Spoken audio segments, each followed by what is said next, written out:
গাড়ি চালক মামুনের সংসারে নেমে এসেছে চরম দুর্দশা।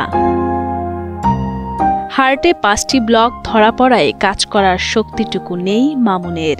পরিবারের মুখে ভালো খাবার তুলে দেওয়া তো দূরের কথা, ছোট্ট শিশুটির জন্য দুধ কেনার মতো অর্থটুকুও নেই অসহায় বাবার কাছে। আমার ছোট একটা মেয়েটার লাগে আমি সুস্থ হইতে চাই, মেয়েটারে একটু খাবার দাবার আনিয়া দিতাম আর লেখাপড়া করাইতাম চাই, আর একটু তা আমার মেয়েটার লাগে আমি সুস্থ হইতে চাই।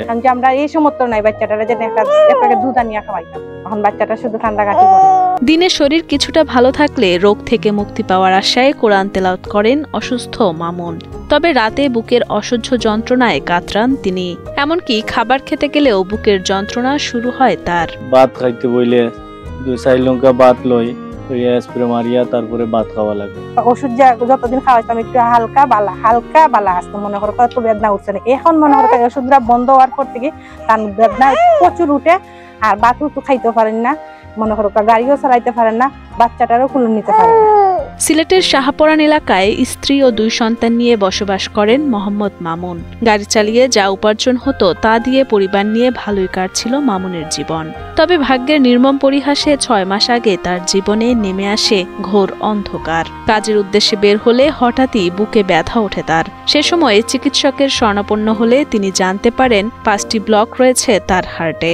ডাক্তার বলে কইছে যে তোমার ওরকম আমি ইনজিওগ্রামি করাইছি, ইনজিওগ্রামি করার পরে আমার ব্লক ধরা গেছে 5টা ধরা হওয়ার পরে তারা কইছে যে কত টাকা লাগবো, আমার 8 থেকে 10 লাখ টাকা লাগবো, আমি বাইপাস করাইন লাগবো, রিং লাগাইলে ওইতো না। আমার বাচ্চা নিয়ে আমি বিছনাথ পড়ে রয়েছি, আমার বাচ্চা লইয়া খুব কষ্টে আছি, ওষুধও কিনতে পারি না ঠিক মতন। স্থানীয়দের সহযোগিতায় কিছুদিন চিকিৎসা করালেও অর্থের অভাবে থেমে আছে মামুনের উন্নত চিকিৎসা। প্রতি মাসে তার ওষুধের পেছনেই প্রয়োজন হয় 5,000 টাকা। হার্টের রিং বসানোর জন্য 10 লাখ টাকা জোগাড় করা সম্ভব নয় অসহায় পরিবারটির পক্ষে। ওষুধ লাগে তার মাসে 5,000 টাকা, তার বলো কইলে গিয়া 5টা, তার ডাক্তার ওইটা কইছেন যদি আপনি রিং লাগাইন তো 10 লাখ টাকা লাগবে, আর যদি রিং না লাগাইন তাহলে আপনারা বাইপাস করলে আপনারা 5-6 লাখ টাকা লাগবে।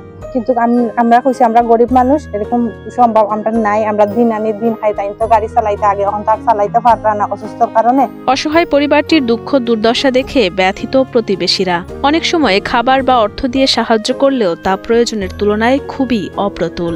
সরকার সহ সমাজের বিত্তবানরা এগিয়ে আসলে উন্নত চিকিৎসার মাধ্যমে সুস্থ জীবন ফিরে পাবেন মামুন। সেই সাথে মামুন তার পরিবার নিয়ে ভালো থাকতে পারবেন বলে আশাবাদী এলাকাবাসী। অনেকদিন ধরে অসুস্থ, কামাই রোজগার করতে পারে না। কেউ যদি সাহায্য করতে পারতা, তাই মনে করো তাই একটু বাচ্চা লিয়া চলতে পারতা, গাড়িগুলো তখন চলাইতে পারতা না, তাই যেহেতু তাই আরো করা।